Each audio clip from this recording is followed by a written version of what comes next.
You played for prestige, colleges, prestige NFL teams. You played for Chicago, San Francisco, even St. Louis was and Washington. There are four dominant teams over the years from the 80s and the 90s, and slowly moved up. And even when you played for Chicago and San Francisco, your longest stint was in Atlanta. And what was it Yeah. like playing for 4 years in a place that you grew up? Well, not. I'm sorry. Well, Yeah, well, you grew up in Anaheim, but where a yeah. lot of So the. I grew up in California, but Atlanta's special, brother. Mhm. Atlanta is absolutely special. So I grew up, and unfortunately, most people don't want to understand. They don't want to know your other dreams. Right. So they only can think of the dream of playing in the NFL and see that as something that is from way back. They've always wanted to be, this NFL player, but. For me, I've always wanted to do social change. So to be in Atlanta, the home of the civil rights movement, to build a relationship with Dr. King's daughter, to get to know and speak to civil rights leaders that walked with Dr. King, that knew him, that you can get firsthand, kind of conversations that they've had. It's amazing. So I would say it's special to play here in Atlanta, and definitely to be able to play closer to home. That would have been great, but San Diego was the only place, because there were no LA teams, at that time, and that's the closest to Anaheim. But it was also, so I say, Atlanta was great. I mean, and really at the end of the day, you got to go where they want you. You got to go where you fit. Of course. And the Falcons had this amazing guy who had just knocked the crap out of people for a long time in Jesse Tuggle. And so I was never much taller than I say 6 feet tall. Sometimes they tried to say 5'11". I'm not going to be much bigger than 235. Most of the time I weighed in at 232. So it was like, if you want somebody taller, that's not me. If you want somebody bigger, that's not me. But if you want a guy that's going to give you everything, that's going to put all of this 232 on somebody, that's what you'll get. And for certain teams that maybe they didn't really get that. But for Atlanta, when you have a guy like Jesse who had just absolutely brought the thunder, or brought the hammer, since that was his nickname. That's not a nickname that you can give to yourself. No. I mean, you can't say, man, oh man, I just hit somebody, I'm the hammer. All right. You can't do that. That is an earned nickname that only people what do they talk about on your wallet that says bad mother on it? Only somebody that has that kind of wallet can call themselves the hammer. And again, it's not that they call themselves that. It is somebody else said, what you are? You are a hammer.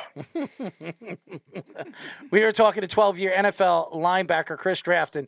Let me ask you a question. And Dan Reeves was very respected around the league, one of the more respectable coaches that you've heard over the years. You got a chance to play for him, and Michael Vick, you get to be a teammate for him for a couple of years. What was it like playing with Michael Vick, and what was it like playing for, Dan Reeves?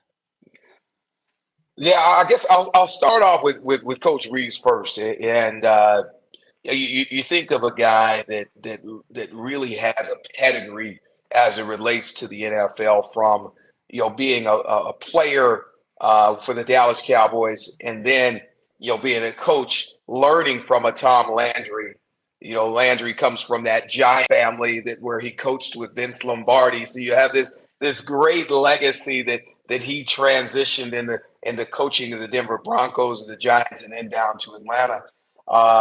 So I think there was a huge amount of history that he was able to bring, a huge amount of knowledge, and I guess again, so much of this game is about just knowing the history and being able to evolve, because you have so much knowledge of what's happened before you. So I would say that definitely an old school guy that got after it. I mean, the only thing that I can say is that he was an offensive coordinator, and so the unfortunate part of being a defensive guy on his teams was that how it works. If the defense had a good practice, especially as it relates to training camp, as we're going against each other, then it was never a good practice.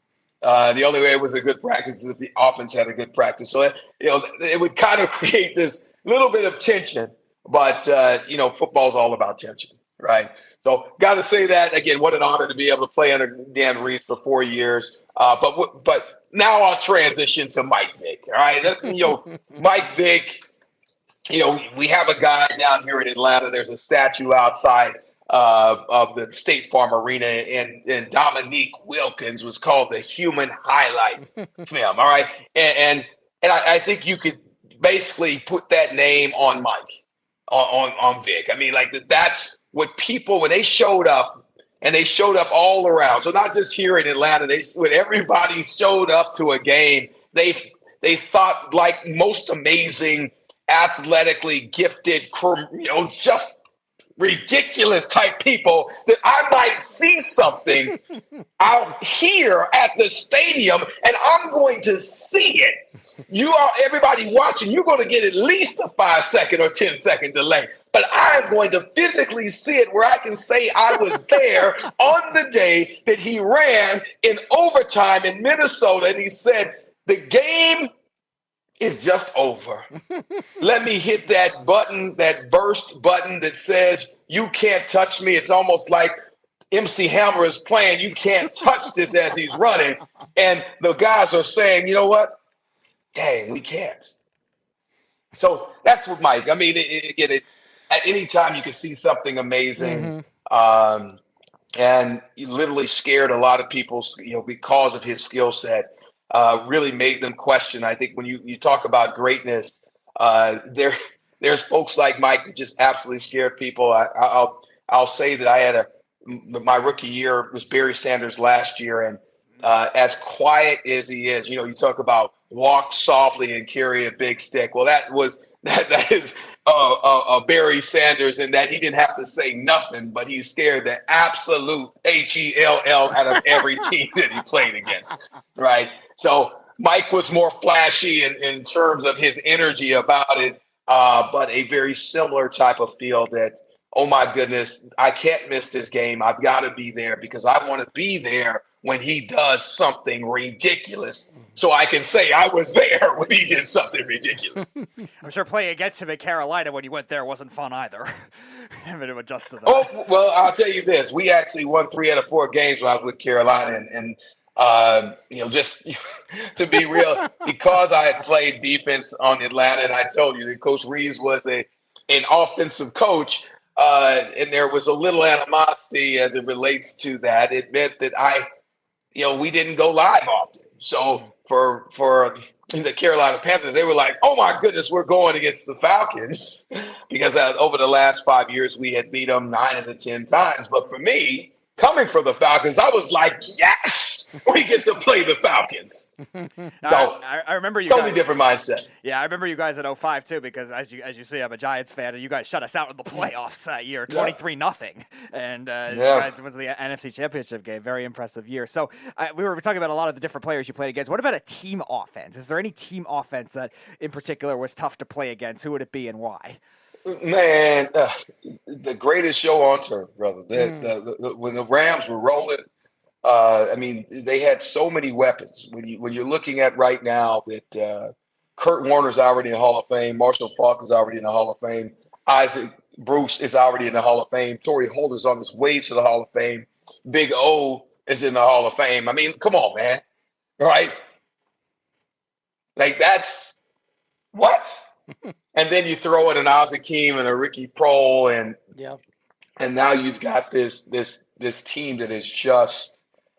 I mean, when they were rolling, right? And so I would say that they, as an offense, was probably the scariest group. Again, especially when you put them on turf, and you let them go to work. I would say probably the scariest duo on turf. One would be. Randy Moss, in terms of he would just put that when he's in Minnesota, he'd throw that arm up, and Donovan McNabb or even Randall Cunningham early on. He said, just throw it. You can't out throw me. Just throw it. I'll go get it. And also I was thinking about, because I was at the semifinals game between Ohio State and Georgia. Oh, really? Marvin Harrison Jr. was out there, and I was thinking about how one of the most impressive things that I had seen while I was playing was Peyton Manning and Marvin Harrison running full speed routes before warmups with Peyton Manning. And I've shared that story with a number of young quarterbacks and whatnot. My nephew's actually a quarterback, so they could really appreciate that as amazing as Peyton Manning was, that it's not without him just having a great relationship with his players, where timing is not something that he just had because his dad played in the league and because he had been around so many people, but timing was because the trust of him and a Marvin Harrison, where Marvin is running full speed routes before the game. So when they drop it down and that catch seems easy, it's because they put in the work to make that happen. Oh, he had a lot of weapons too, Peyton Manning. He had Reggie Wayne and Edgerrin James and great offensive line too. I mean, Dallas Clark too. I mean, and Peyton Manning, he was the guy. He was the quarterback. He was the captain on the field. But you need good weapons. You need players. It wasn't just Peyton Manning.